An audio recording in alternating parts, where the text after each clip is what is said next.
when they bring issues. The issues of their pension, because these are workers, issues of their health insurance must be well looked at, Honorable Speaker, while the committee is sitting to actually look at this petition. And I call upon also the holders of this digital. Your time is up. Your time is up. You are at liberty to appear before the committee and present those notes that you are reading so that they can be able to use them as well. Chairman of Transport, I deliberately sidestepped the Committee on Public Petitions to give you this petition so that you can take the opportunity to deal with the chaotic situation in our public transport sector. I expect you to bring a report within 60 days. If earlier, the better.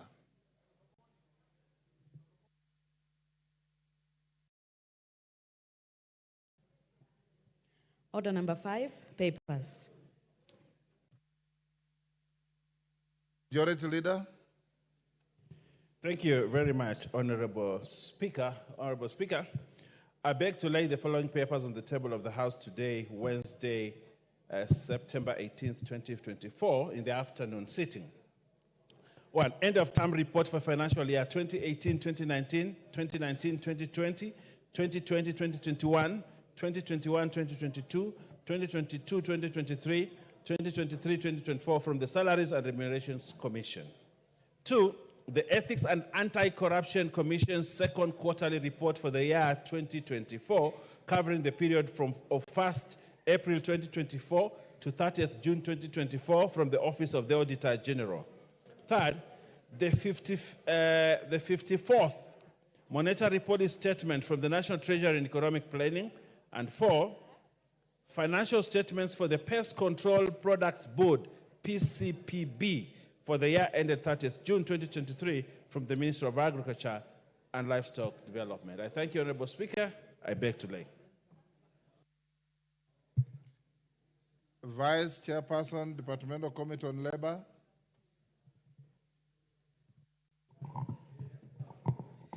Honorable Speaker, I beg to lay the following paper on the table of the House today, Wednesday, 18 September 2024. Report of the Departmental Committee on Labor on its consideration of the Senate's amendment to the Public Service in Quote Value and Principles Amendment Bill, National Assembly Bill number 46 of 2022. Thank you.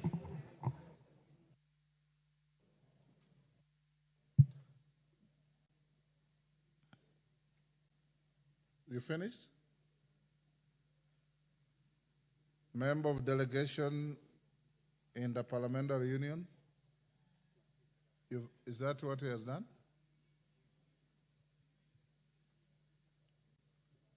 Next order. KJ.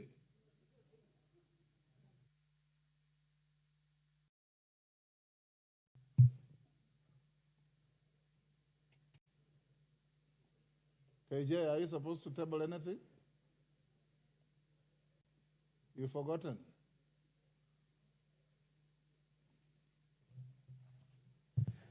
Honorable Speaker, I thank you for your indulgence and the prompting. I do appreciate that. Mr. Speaker, I beg to lay the following paper on the table of the House today, which is Wednesday, 18 September 2024. And what I'm seeking to lay, Mr. Speaker, is a report of the 148th Assembly of the Interparliamentary Union and the related meetings held in Geneva, Switzerland, from 23rd to 27th of March 2024. Mr. Speaker, for information, the Interparliamentary Union is a parliament that brings together 186 parliaments. It is also known as the Parliament of Parliaments, and the Kenyan delegation did attend the said meeting, and it is that paper that I do beg to lay this afternoon on the floor of the House. Thank you very much, Mr. Speaker. Honorable KJ, and those who lay papers, it cannot be an excuse for making a speech. You just lay the paper on the table and we end there. If it will have an opportunity to be debated, then you can say what you are saying. Next order. Order number 6, notices of motion. Kiarie, Mr. Speaker, I do wish to give a notice of motion. to give notice. It's not a wish. Mr. Speaker, I beg to give notice of the following motion. Very good. That this House notes the report of the 148th Assembly of the Interparliamentary Union and the related meetings held in Geneva, Switzerland from the 23rd to the 27th of March, which I now lay on the table of the House this afternoon, Wednesday, 18th September 2024. I thank you, Mr. Speaker. Thank you, KJ. Next order. Order number 7, questions and statements.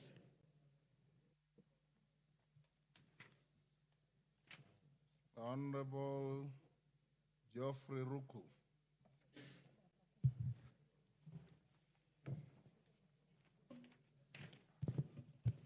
Thank you, Mr. Speaker. A request for a statement regarding the status of compensation of public servants who died from COVID-19 disease. Honorable Speaker, pursuant to the provision of Standing Order 44.2c, I rise to request for a statement from the chairperson of the Departmental Committee on Health regarding the status of payment of the last expense and death gratuity to survivors of beneficiaries of the National Health Insurance Fund and the Public Service Superannuation Scheme. Honorable Speaker, Article 43 of the Constitution entitles every person to the right to social security, which include indemnity and compensation to beneficiaries under the scheme in the occurrence of misfortune.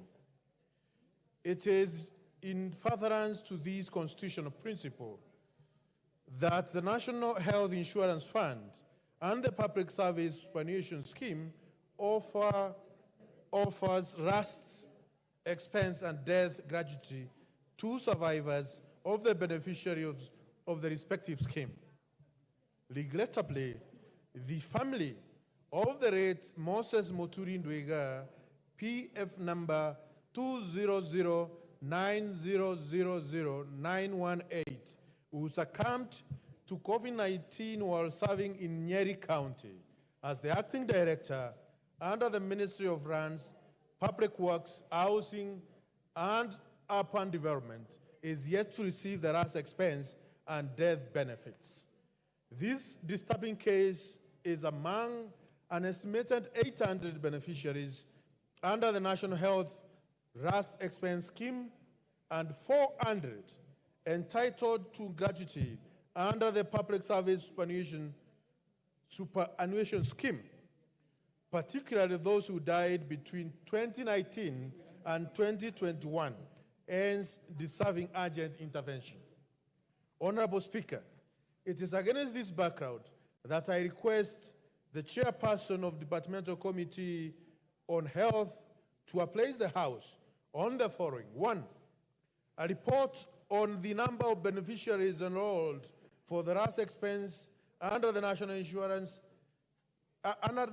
Health Insurance Fund, under the death gratuity, under the Public Service Superannuation Scheme, payouts made so far as compensation or pension and pending claims.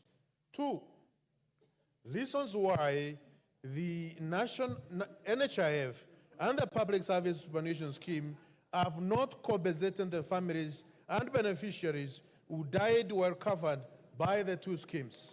3, strategies and timelines that the ministry intends to implement to ensure immediate remittance of the last expense and death gratuity to beneficiaries, particularly the family of the late Moses Muturi Ndwiga, PF number 200000918, worked at the State Department for Housing in Nyeri County. I thank you, Honorable Speaker. Chairperson, Health Committee. Where is Dr. Bukose? Any member of the Committee of Health? Can you, Madenge, advise your chairman that you bring a response in 2 weeks? Thank you. Mr. Speaker. Thank you. Member for Kieni, you requested to say something about the Endarasha tragedy. Remember yesterday I gave a statement to the House and we had a moment of silence in honor of our departed children. So I'll give you 2 minutes as the area member of parliament to eulogize and empathize with the families. Thank you so much, Mr. Speaker, for the opportunity. Coming late after others and the whole parliament gave a moment of silence. But I want to say that it was a very tragic moment for us in Kieni, where we lost 21 students, 19 in the fire inferno, 2 in hospital, and still 3 are hospitalized in various hospitals in this country. Mr. Speaker, when we say this, we want to appreciate and thank those people who came on time to give their condolences, to give us their best wishes for the departed ones, inclusive the one and the only one, the head of state of this country, His Excellency, the Deputy President, the Speaker, inclusive the Speaker, and there's so many CSs and PSs who came on time to give their condolences. In this time, I want to also appreciate that the government presence in the whole of this tragedy was really notable. They came on time, and we all thank the many other people who gave their condolences in the country and beyond and other countries of the world.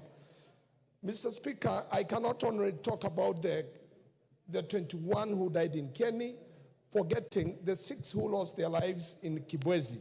And we say this is a very bad moment for this country, where we have lost more than 30 students in various places in accident, both fire and load accidents.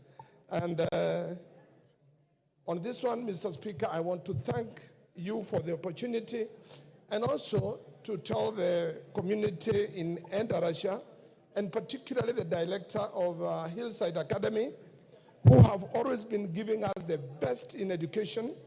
It was the home of 824 students, and it has always performed very well in our local and national examinations. And for this one, we are calling upon the government to give any possible assistance, because a school that is housing that population of students is one that needs to be helped to raise up, and more so because we have students also who are going to sit for the KIPSEA examinations. Thank you, Mr. Speaker, sir. Thank you, Honorable Cheni, and we gave our collective condolences yesterday. Honorable members, allow me to acknowledge the following institutions in the public gallery: Our Lady of Lourdes Girls High School, Kieni, Nyeri; Ikatini Secondary School from Masinga, Machakos; Kagonge Boys High School from Runyenjes, Embu; Inoro Girls Secondary School from Laikipia East, Laikipia; Chebwai SDS School from Malava, Kakamega. I have been requested by Honorable Mwalio from Masinga to acknowledge. You can acknowledge your school and all other schools on behalf of the House. Thank you, Mr. Speaker. I want to take this opportunity to welcome all the students and the teachers who have been able to visit Parliament and watch and learn the proceedings of this House. I want to tell you that you are most welcome. And particularly I want to welcome my school, Ikatini Secondary School, which is one of my best schools in the constituency and has benefited a lot from the NGCDF projects. So I would like you to watch and see how business is conducted in this House, so that you learn as in future you are the leaders, you might be able to even to find yourself in this house in the future. So you are most welcome to see how we debate and how we tackle things in an orderly manner. Thank you very much, Mr. Speaker. God bless you. Thank you. On behalf of the House of Parliament and my own behalf, I welcome all those schools to the House of Parliament. John Carrier. Mr. Speaker, this would be of interest to all the members in the House today, and I do stand to give a statement regarding the extension of the application period for the recruitment of ICT interns under the Presidential Digital Talent Program. Honorable Speaker, pursuant to the provisions of Standing Order number 44, bracket D, I wish to inform the House of the recruitment of interns under the Presidential Digital Talent Program, the PDTP Cohort 9.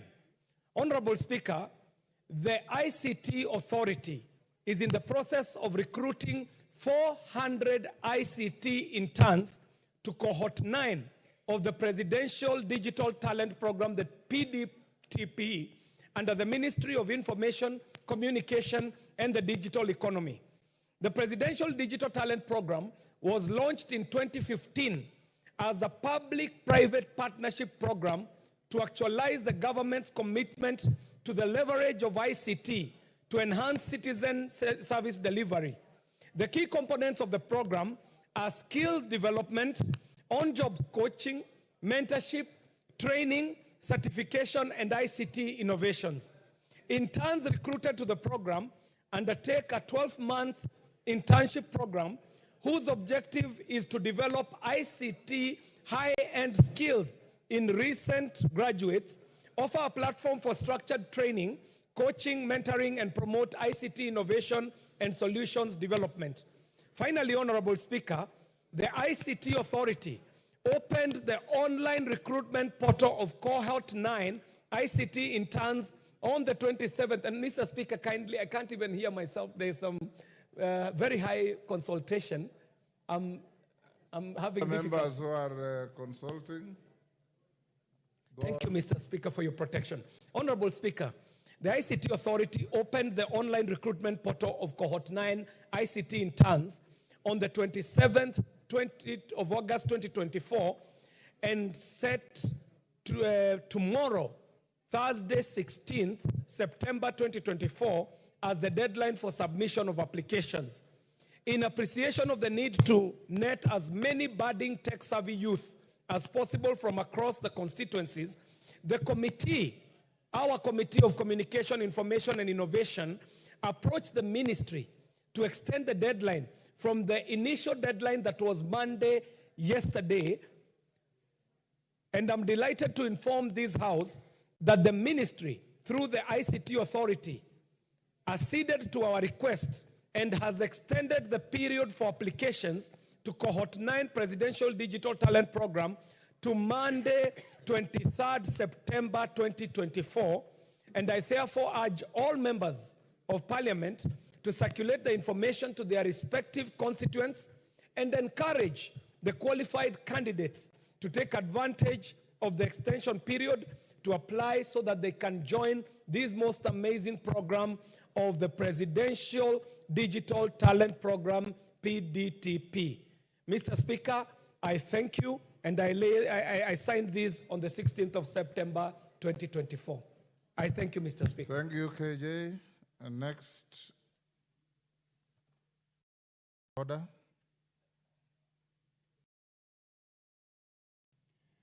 Order number 8, special motion, consideration of a nominee for appointment as the Inspector General of the National Police Service.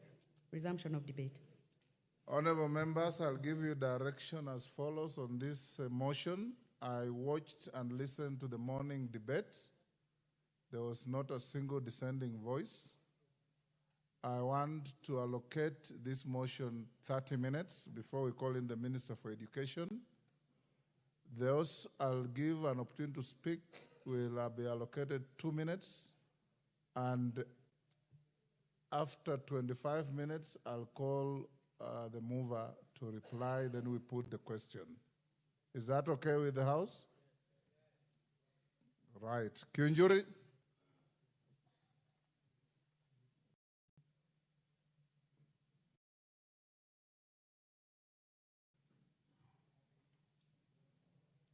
Thank you, Mr. Speaker. Mr. Speaker, I really want to join other members who spoke in the morning and support the nomination of the Inspector General nominee, Douglas Kanja, whom all of us have described as a man of integrity. The speakers who spoke before me gave the history of this man as one who have risen through the ranks. I want to give my own testimony because I've interacted with him on several occasions, and especially when the insecurity was at its rise in Laikipia County. I also have known him for the last 15 years. I want to testify that he's a man who is gracious enough to even allow a conversation, give advice as an elderly citizen of the Republic of Kenya.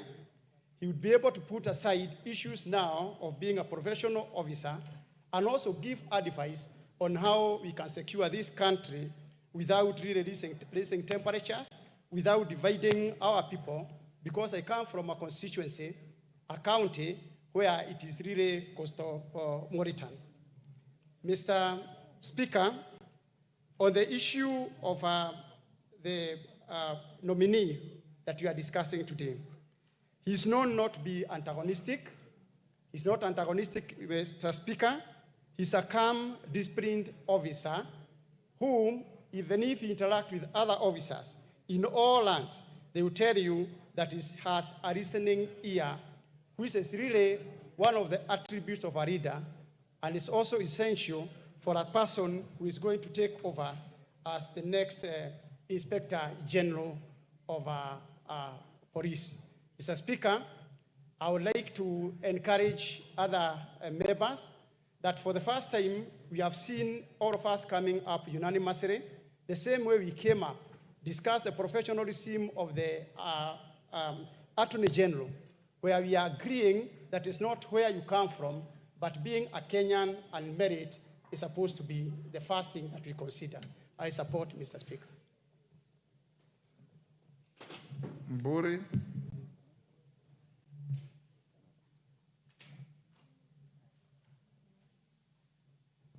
Thank you, Mr. Speaker. Mr. Speaker, I also rise to support this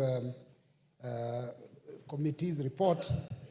And I note that this position requires a very sober individual who's qualified, experienced, and understands the rule of law and democracy. In fact, one of the things I think they need to understand is the independence and interdependence of the three arms of government.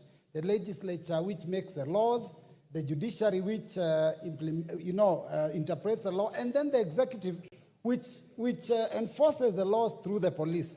Mr. Speaker, as this new Inspector General takes up office, I want to advise that he make sure that he respects the rule of law, respect the judiciary, make sure that if there are any court summons, you respect them. Because if in that office you don't respect the courts, then Kenyans may also start disrespecting the courts. And when that happens, that becomes anarchy. The second issue, Mr. Speaker, is that the new Inspector General must also respect other arms of government. For example, Parliament. We have seen in the past where Inspector Generals arbitrarily withdraw security of members of Parliament. We've seen recently one withdrew the security of a judicial officer, not understanding that the nature of the job that we do requires for us to have that security because it is also sensitive. And finally, make sure that this thing of gangland abductions and killings of Kenyans stops once and for all. Because this has been a story we have sung, a song we have sung for a long time. We have had Inspector Generals come and go, and we still continue killing our Kenyans. As we are talking now here, there are still Kenyans that are missing, Mr. Speaker. It is important that when he takes up office, he gets to the bottom of what is happening to those Kenyans that are lost since that time when our youth came out to demonstrate and ask for better governance. Thank you, Mr. Speaker. Buri. Asante Bwana Spika kunipa nafasi hii. yangu ni kusupport committee ambaye iliyotekeleza haya mambo, kwa sababu Mr. Kanja ni mtu tunamuelewa sisi wa Kenya. Mr. Kanja ukiangalia wakati alikuwa kwa GSU, yeye mwenyewe ndiye alikuwa anazuia upande wa Meru, Tigania West, Egembe Central, Egembe North wakati wa vita ya ng'ombe. Na yeye ni mtu ambaye ukimpigia simu wakati wowote, hata kama na namba yako hanaichukua. Langu ni moja peke yake, ni kusema kwamba katika kitengo wa polisi, watu wengi wa polisi wengi wanahangaika. Ukiingia wasaizi kwa nyumba ya polisi wawili wanasia nyumba moja na ni room moja na wako na familia. Na hiyo eti ya kwamba Kanja tukimweka akiwa ndani wasaizi, akiingia pale Kanja ataweza kuinua polisi. Ingine ni hii. Kule kwetu nyumbani ama kwa hawa nyumba unaona hapa hivi. Nyumbani kule kuna muzaa ya kutosha na pombe ya kutosha. Pale polisi wale walioko pale wasaizi wakisika pombe hawapeleki polisi, hawapeleki kotini. Ile inabaki pale police station, wale ambaye amesikwa eti ya kwamba yeye mwenyewe apeleke mahali popote. Ndipo tutasema kwamba Kanja akipata hii ya kwamba atatimisha ile wajibu. Ingine hii, Kanja tutasema kwamba sio mtu wa Mount Kenya. Kanja ni Mkenya, Kanja ni Mjaluo, Kanja ni Mluya, Kanja ni Mkamba, Kanja ni Mmeru. Ya kwamba sio kusema kwamba tukimpa Kanja atakuwa akisema mambo mlima. Hakuna mambo mlima kwa Kanja. Kanja atakuwa ni Mkenya mzalendo ambaye anapenda kila mtu. Asante Bwana Spika kwa kunipa nafasi hii. Madenge.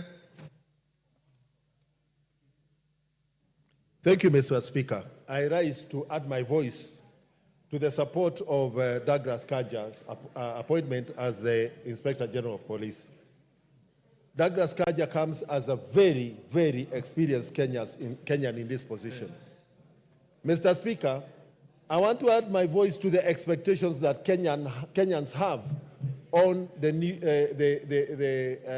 nominee for the position of Inspector General. The number one, President William Ruto, in his wisdom, gave the Inspector General of Police functional autonomy and also financial autonomy.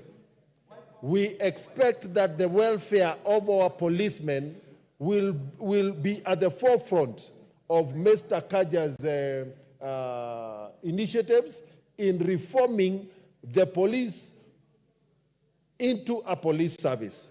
Mr. Speaker, more importantly, is that this House has played its role in ensuring that it is the House that has the final say on the appointment of the nominee, Mr. Speaker. And therefore, the claim by certain quarters that they are the people pushing Douglas Kanja's appointment must be put to rest by the House, Mr. Speaker. I wish Mr. Kanja well as he's cleared by, even when he's cleared by this House, but he must know that we have a lot of expectation on him to really meet the desires and the wishes of Kenyans in as far as the police service is concerned. Thank you, Mr. Speaker. I support. Lagdera. Member for Lagdera, Abdikadir. Okay, thank you, Mr. Speaker, for giving the opportunity. I rise to support the nomination of Mr. Kanja to the IG, to be the IG of National Police Service.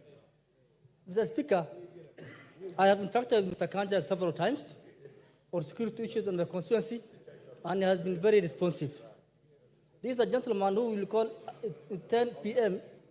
and he will pick your call, and he will listen to you, and he will help you in case of any problems. And if you want to know him, you will look at his wealth declarations.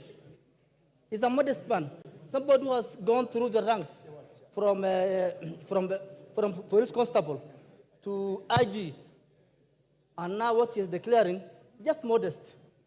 For another person, for another Kenyan, I think that person will have been a billionaire now. He declared for 6 million as his wealth. That itself tells you Mr. Kanja is a man of integrity. Therefore, I think the nomination of Mr. Kanja is very important, because for now, I think we'll have somebody with integrity, with experience, with somebody who has gone through ranks of police at the top, and somebody who understands the challenges of each and every cadre of the police service. Thank you, Mr. Speaker. I support. Naisula. Speaker, I also do rise to support the appointment of the nominee, Mr. Kanja, for the position of the Inspector General of Police. And I speak as someone who has worked closely with him when he was in charge of GSU, Mr. Speaker, and he's the one who introduced the National Police Reservists in the North Rift, Mr. Speaker. I remember when we had issues in Samburu West constituency, Mr. Speaker, he got out of the office. We went round with him to the field. He saw the challenges that we were going through, Mr. Speaker, and he's the one who then recruited and ensured that NPRs were brought into place, Mr. Speaker. We need an Inspector General, Mr. Speaker, who will get out of those air-conditioned offices and go to the ground and go and see what is going on. And I can attest that Mr. Kanja is one such gentleman who listens to issues raised by members of parliament from experience, and I have no doubt in my mind that he's going to deliver. And we need to ensure that we pass him very quickly so that the acting IG can be relieved of his services, because we're not very happy with what he's doing in the country, Mr. Speaker. I support. Member for Tetu.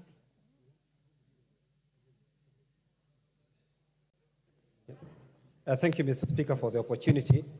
First of all, is to thank the committee for a job well done, the joint sitting of the Committee of Parliament, of the National Assembly and the Senate.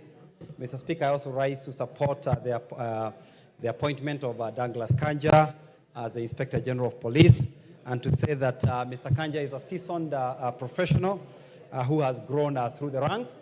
So we expect him to be accepted very well within the police force, unless, unlike in the past, where we may have appointed outsiders to that position.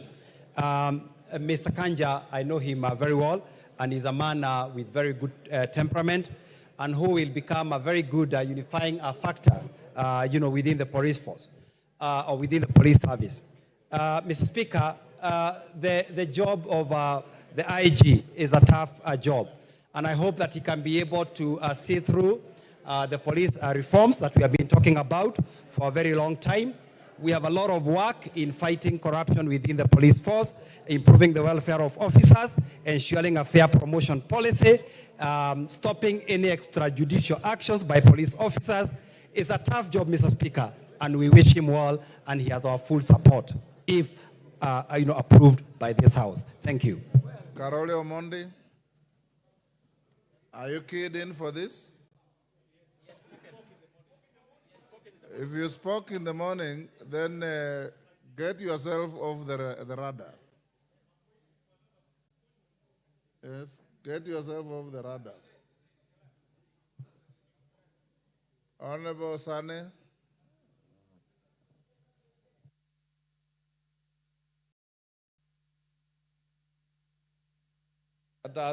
Thank you, Mr. Speaker, for giving me the opportunity. I want to join my colleagues in giving compliments and support to the nominee for IG. The IG has come through the ranks out of merit. He has all the aptitude, the skills, and the qualifications so required for the duty he is supposed to take over. He is a very humble officer, one who has good listenership. The few moments I've had with him were quite interesting. He was able to listen to me and take me through what should be done. He has helped me in several occasions, having come from an insecurity-prone area. The IG is one person who has outstandingly performed in the last days of the Gen Z demonstrations. So I would, in a nutshell, accept in the approval of the IG, Mr. Douglas, for this job. I'm sure he will be one of the best IGs to hold that office. I saw support. Thank you. Hillary.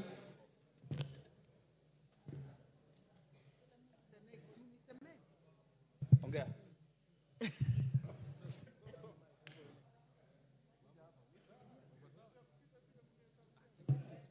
Thank you, Mr. Speaker.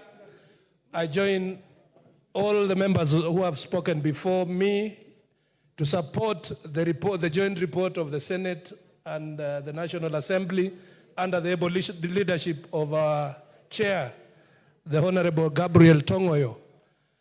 Mr. Speaker, a lot has been said about Mr. Douglas Kanja, and everything that has been attested by members is true. But Mr. Speaker, while we praise and demand of Kanja to do reforms in the police service, to take care of his juniors, Mr. Speaker, it is in the honors of this House to make sure that we also avail resources to enable his office to achieve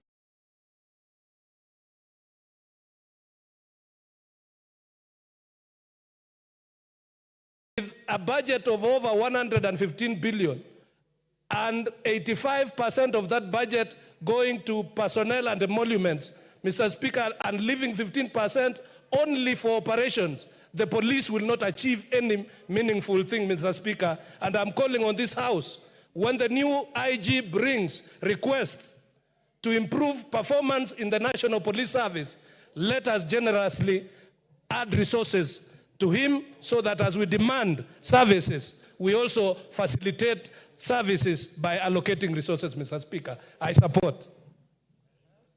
Martin Owino. Thank you, Mr. Speaker. I also rise to support the committee led by Togoyo. Mr. Speaker, it appears is a man of integrity, according to the report and the eyes of the committee, and we support that.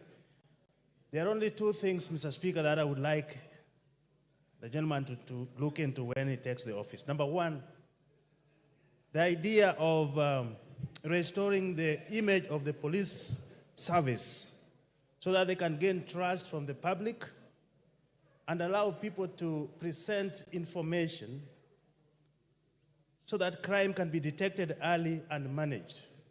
That is missing because of the acrimony between the police and the people right now. Second, the issue of orders from above. Release the police to do what they have been trained, not what they are told to do. Mr. Speaker, we realized this when we were on the streets, when somebody just say, what are you doing with those MPs? Tear gas them.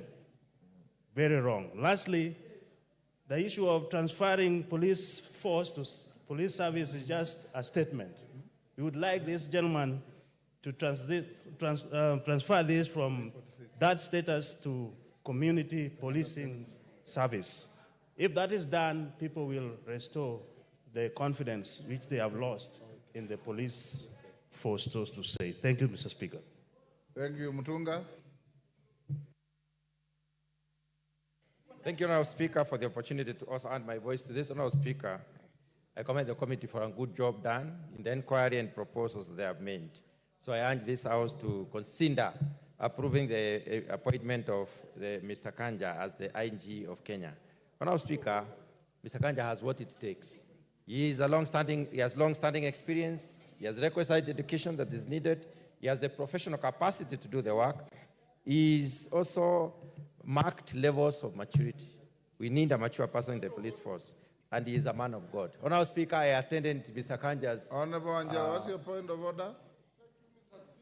Mutunga, take your seat. Give him the mic. Mr. Speaker, I want to bring attention of the chair to page 21. Which chair? The speaker, sorry, Mr. Speaker. I'm sorry.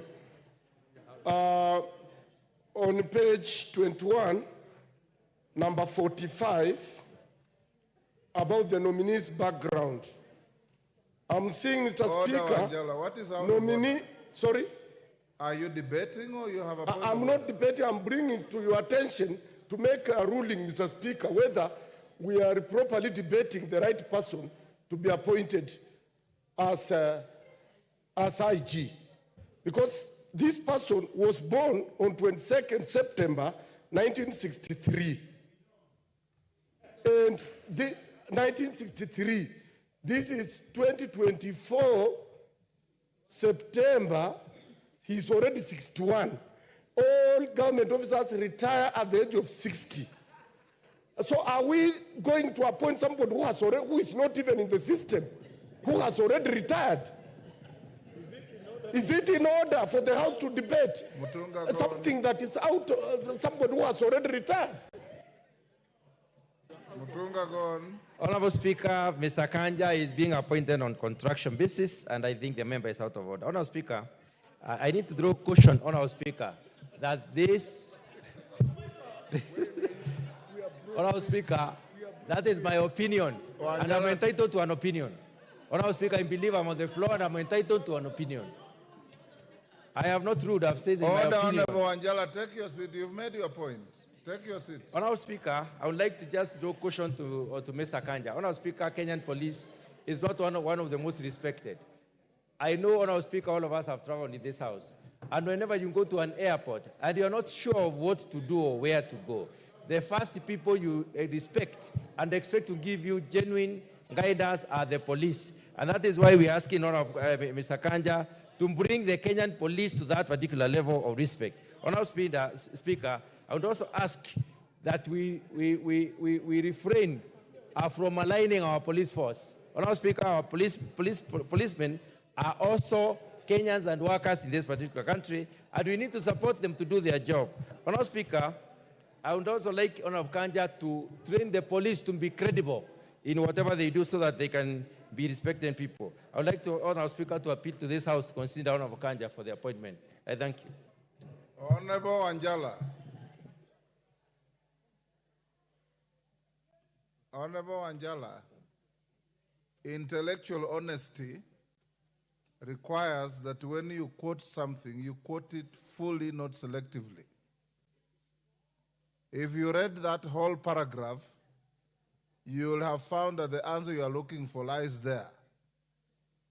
And it doesn't require the ruling of the Speaker. The committee says, the committee noted that at the time of the hearing, the nominee was 61 years old. Article 245 of the Constitution does not prescribe an age limit for the Inspector General. Further, Section 76 of the National Police Service Act, Cap 84, excludes the Inspector General from the retirement age of 60 years. So if you read that paragraph in full, you could have had the answer that you are looking for. So that is called intellectual inexactitude.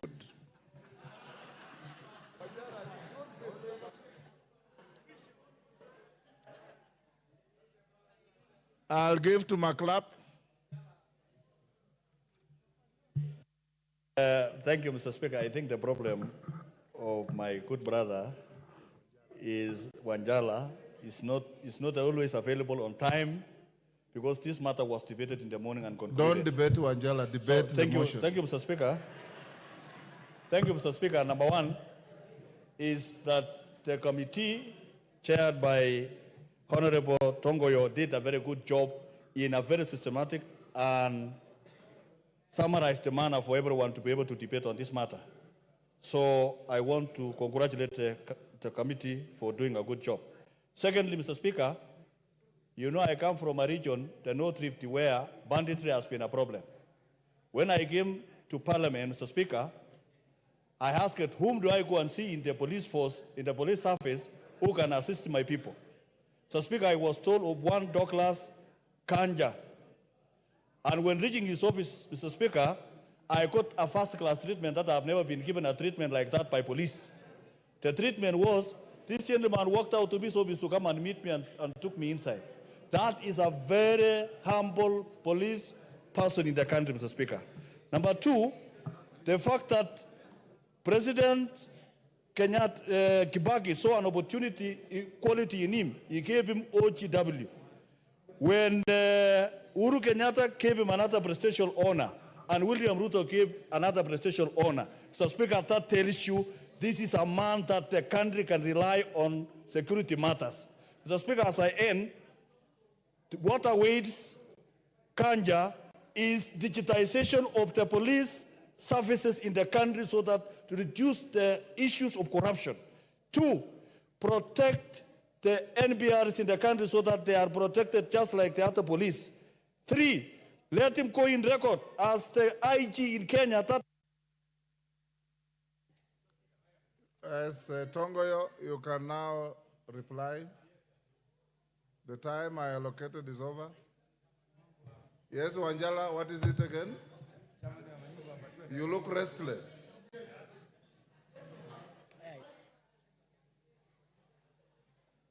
Please, Mike. Thank you, Mr. Speaker. Mr. Speaker, recently this country was going almost to a revolution. And one of the issues, Gen Zs said, they don't want people holding those offices, government, civil servant offices, who are above 60 years. Order, Angela. This House operates on the basis of the Constitution. Order. Honorable Angela, you're out of order. Tongoyo. Give me the mic. Thank you, Honorable Speaker.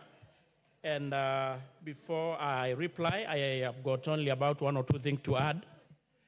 Honorable Speaker, I want to take this opportunity to really sincerely thank all members of this House from both sides of the House for debating this motion with objectivity and for the overwhelming support that actually they have given to this motion. Honorable Speaker, it is important to note that from almost 30 plus members of this House who have contributed to this motion, all of them, they have given their own personal testimonies of the person, Mr. Kanja, of a person who is always ready to listen, a person who is a team player, a person, of course, who is committed to the service, and with no doubt, Mr. Douglas Kanja is a man that we can trust to bring the needed reform in the police service. Mr. Speaker, actually that should be also a rallying, a call to all of us as leaders, that when we give an opportunity to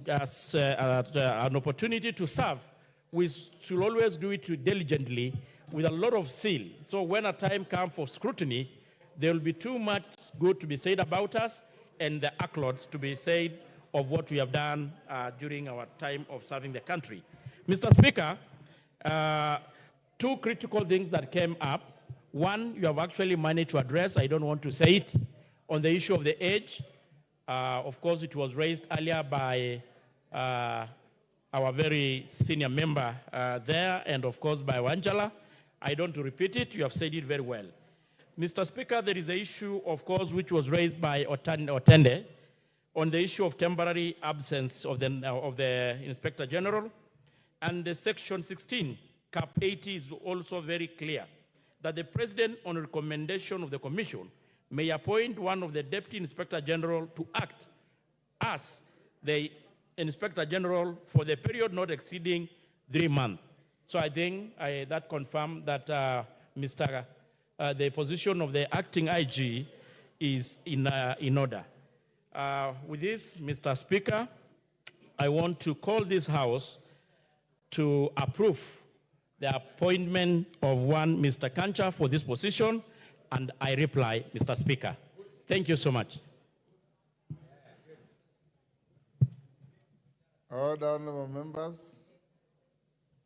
Order, Kagusha. Take your seat. Honorable members, I now put the question, which is that taking into consideration the findings of the Joint Committee of the National Assembly Departmental Committee on Administration and Internal Affairs and the Senate Standing Committee on National Security, Defense, and Foreign Relations, in its report on the vetting of Mr. Douglas Kanja Kirocho for approval as the Inspector General of the National Police Service, laid on the table of the House on Tuesday, 17th September 2024, and pursuant to the provisions of Article 245(2)(a) of the Constitution and Section 12(1) of the National Police Service Act, Cap 84, and Section 8 of the Public Appointments Parliamentary Approval Act, Cap 7F, this House approves the appointment of Mr. Douglas Kanja Kirocho as the Inspector General of the National Police Service. As members of that opinion say aye. Aye. Will those of the contrary opinion say nay? No. The ayes have it.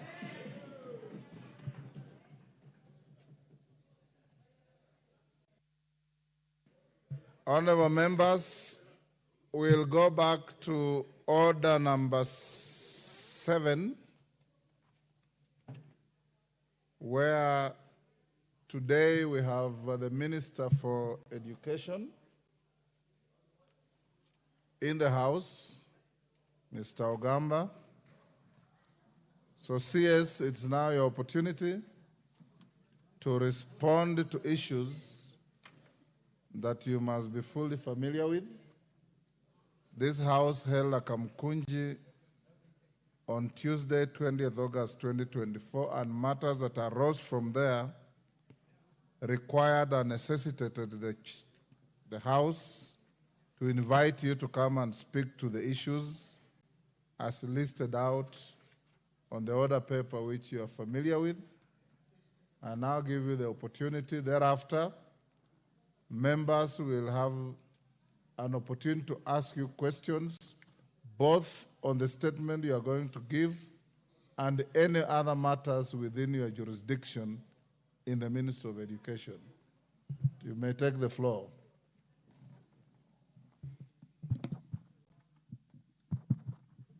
Thank you, Mr. Speaker. Thank you, honorable members. Mr. Speaker, may I take this opportunity before I start to introduce the team that I'm accompanied with for purposes of record.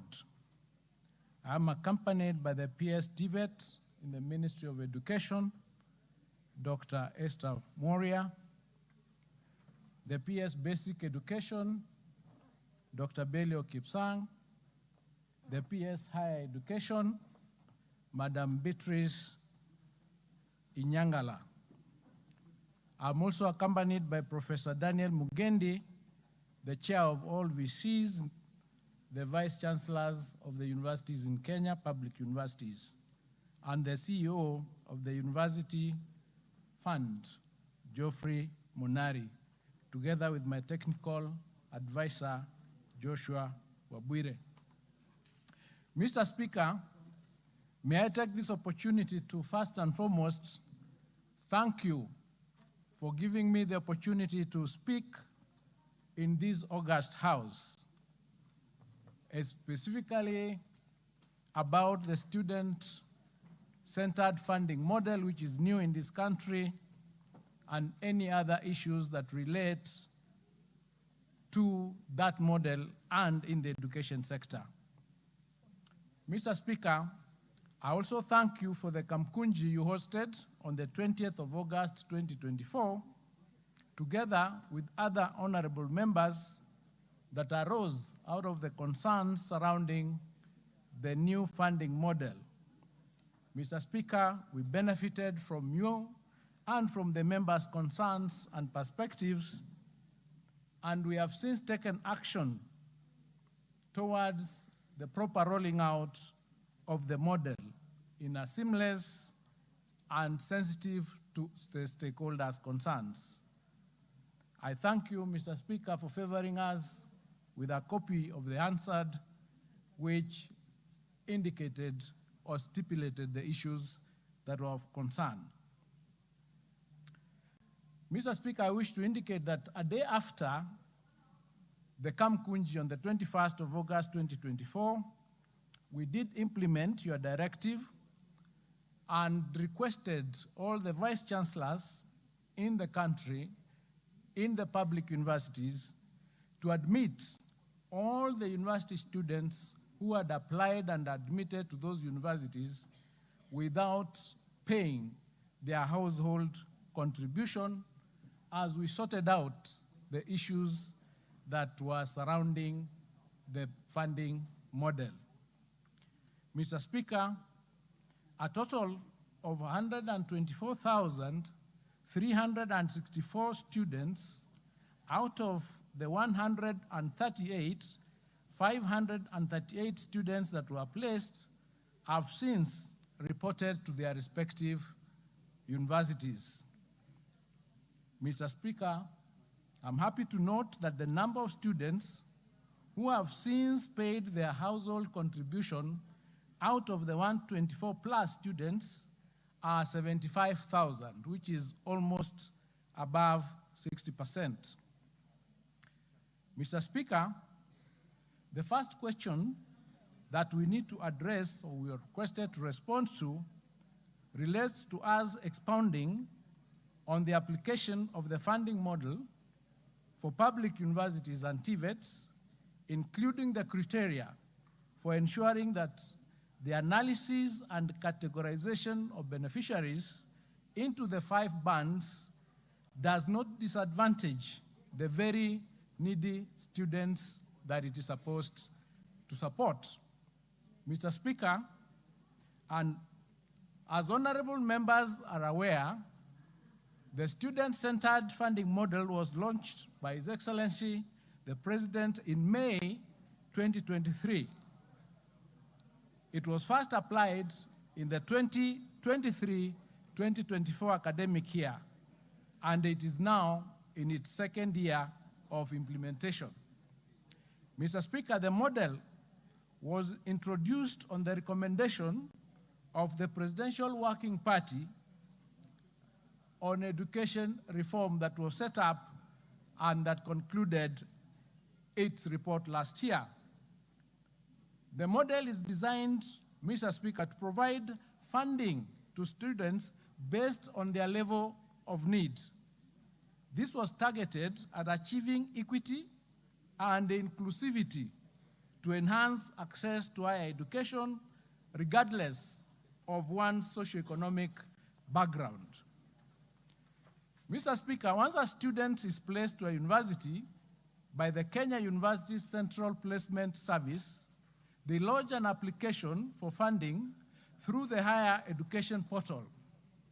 Students placed in public universities can apply for both scholarships and loans, and students placed on private universities are eligible only for loans. The student-centered model, Mr. Speaker, has 5 bands, and these are set out based on the household income groups and the level of need. The household income groups represent broad household weighted income brackets that are as follows. Band number 1 is the group whose household income is below 5,995 shillings per month.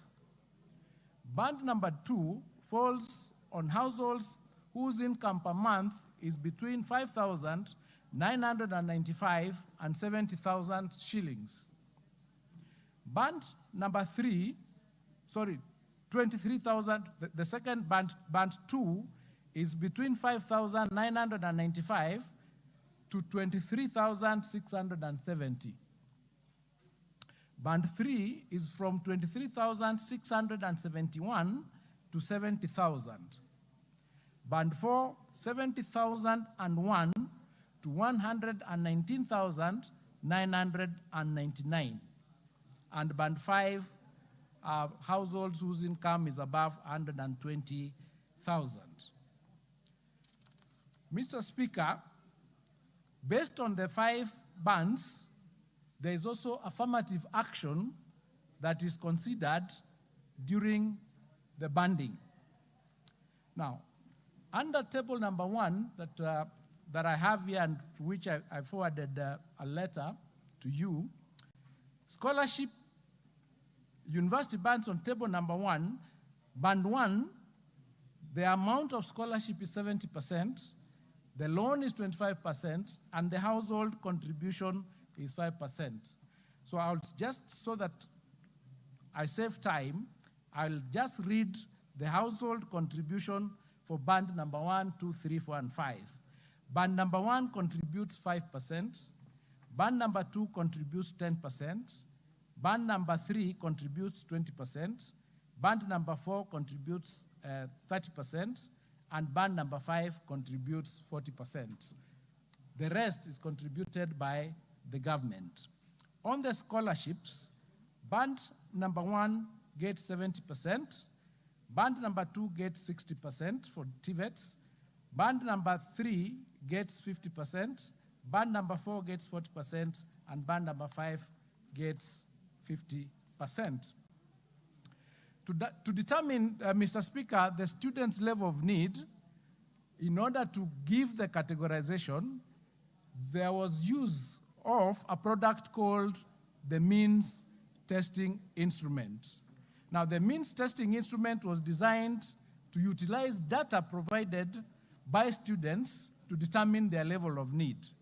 The data was then validated through other government agencies and systems. The application system is integrated in other government databases that include the Universities and College Central Placement Service, the Integrated Population Registration System, the National Education Management Information System, NEMIS, the Kenya National Bureau of Statistics, the Higher Education Loans Board, the Registrar of Births and Deaths, the National Social Protection Scheme, National Council of Persons with Disabilities, and the Kenya Revenue Authority. This integration helped to validate the information provided by various students in order to ensure that they are banded in the right band. This targeted approach, Mr. Speaker, Madam Speaker, ensures that students who face the most significant financial challenges receive the greatest support to complete their education. Madam Speaker, since the rollout of the student-centered funding model, there have been improvements carried out to ensure that it accurately determines the student's level of need and that no needy student is disadvantaged. The improvements have been formed by engagements with stakeholders, including honorable members of parliament through that Kamkunji. On account of these engagements, for example, Madam Speaker, the means testing instrument has been enhanced to capture broader socioeconomic factors and therefore improve the accuracy of the categorization. These extra additional socioeconomic factors include the number of children in primary and secondary school in a household. They also include the parents' highest educational level. It also includes the agricultural priority programs, and I'll come to explain that a little bit later. It includes areas where, for example, parents are known. So the categorization has been expanded in order to ensure that as we categorize the students into bands, the outcome places them as close as possible to their realities.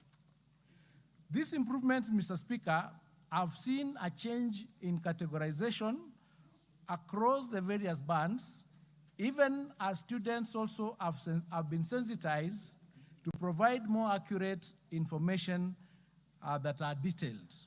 A comparison of their categorization between the year 2023, 2024, and the 2024-2025 has actually confirmed from the figures that the Band 1, Band 2, and Band 3 have more students this year than they had the last year. And Band 5 and Band 4 and 5 have lesser students than they had last year. So it has tilted because of the improvement of the categorization.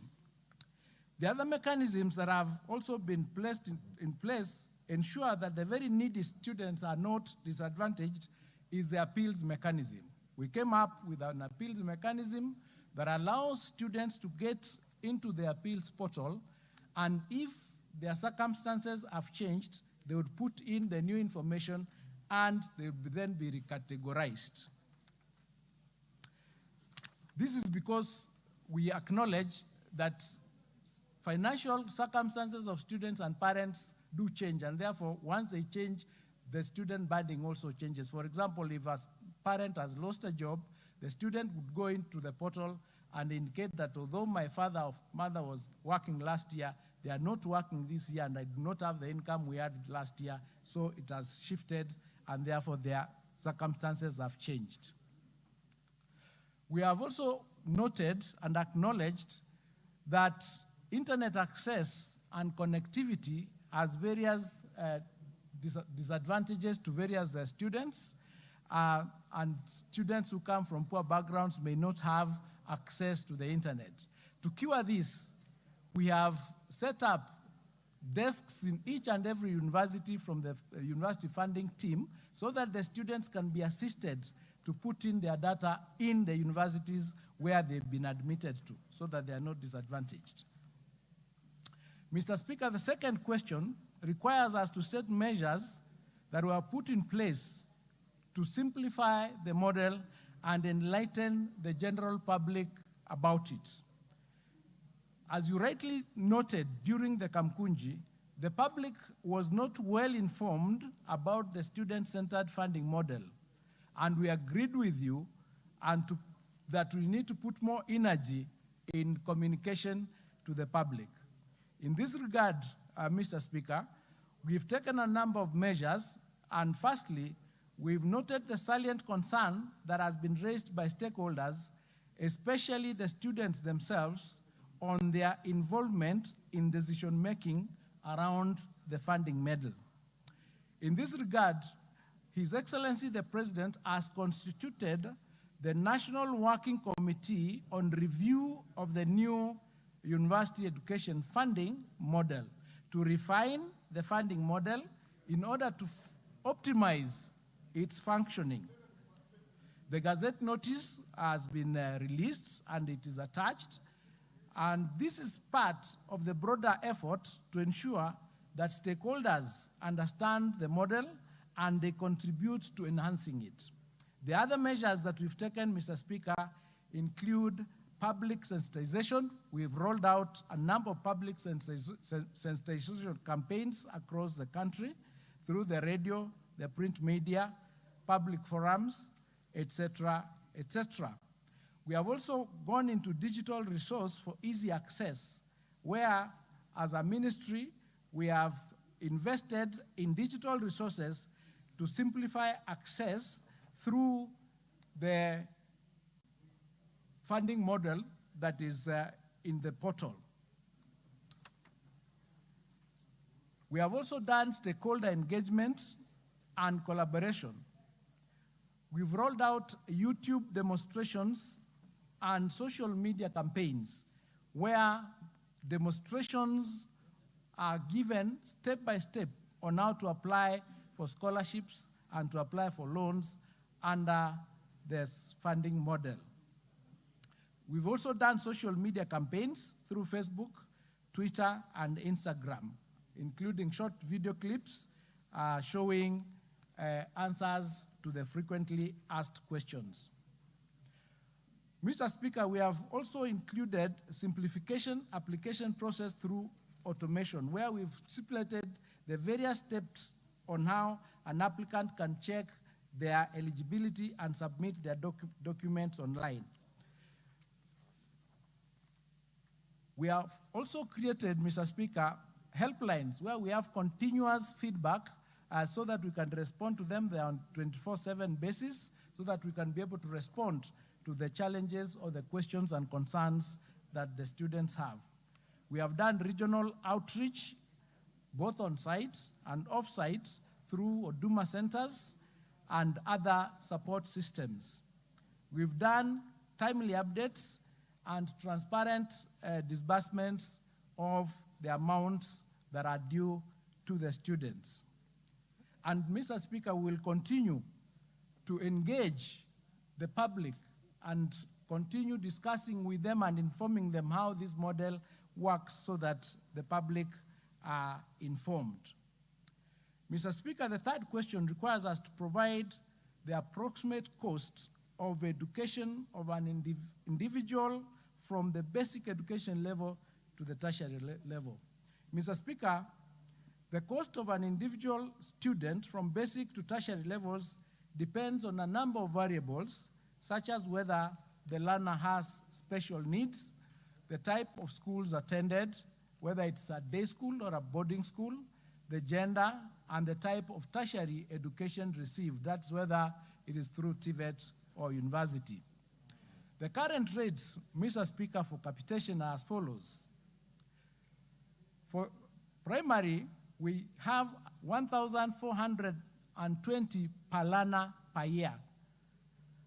For secondary, that is junior school, we have 15,042 per learner per year, and for secondary, we have 22,244 per learner per year. Mr. Speaker, these rates were considered by the Presidential Working Party on Education Reforms, and they recommended that the rates be revised to reflect the actual costs of education.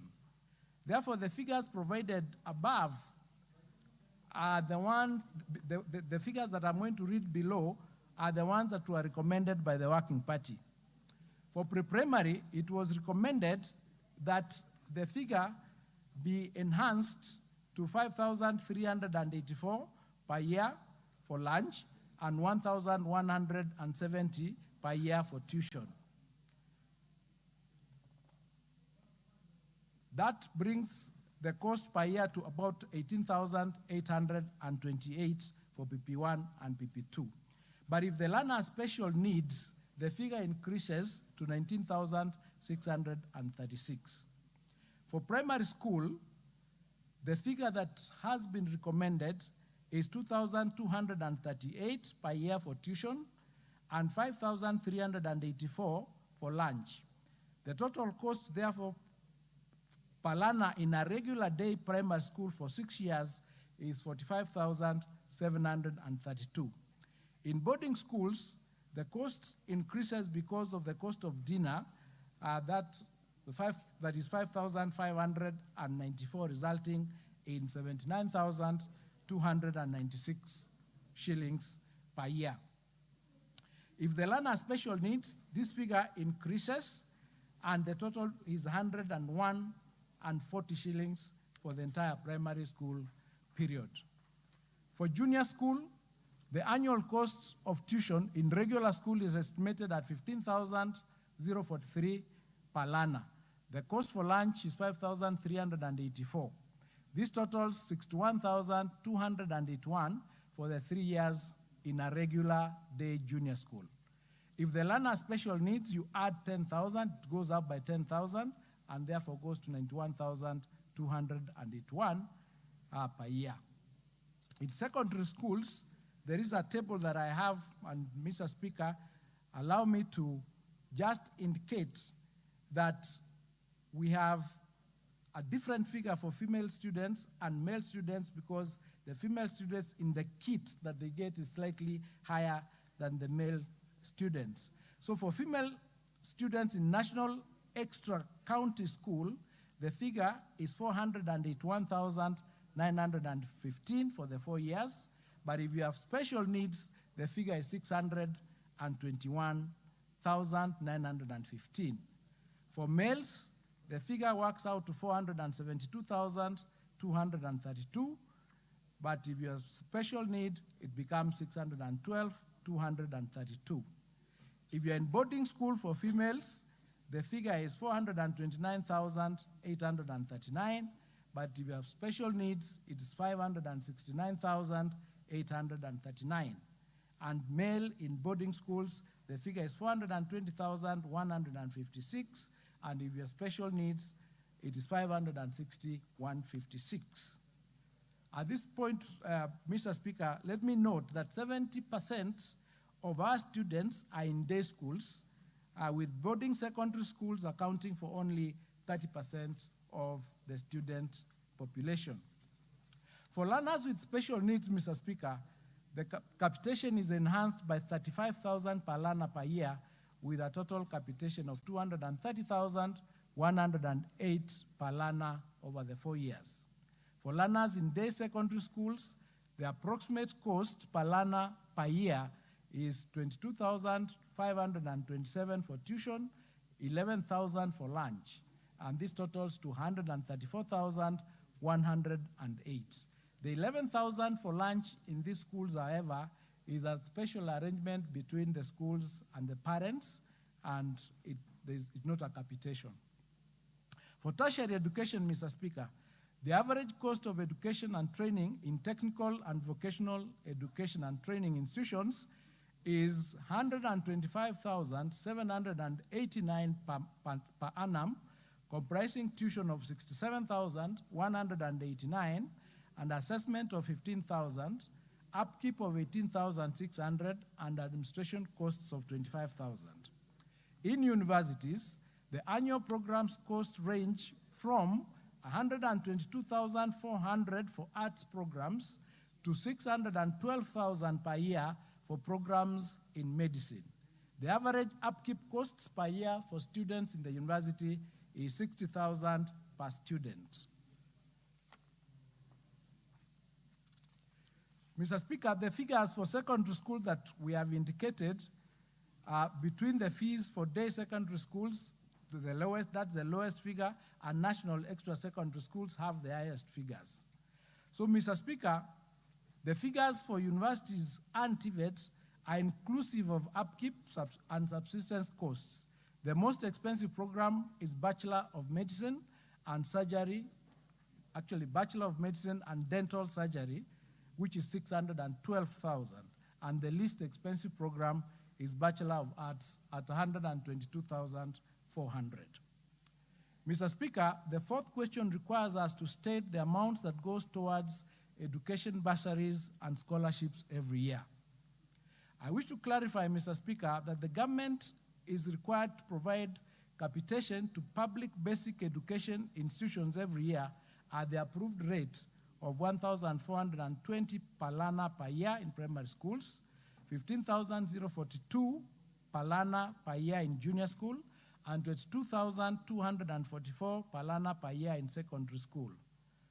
The total provision depends on the enrollment, and the requirements that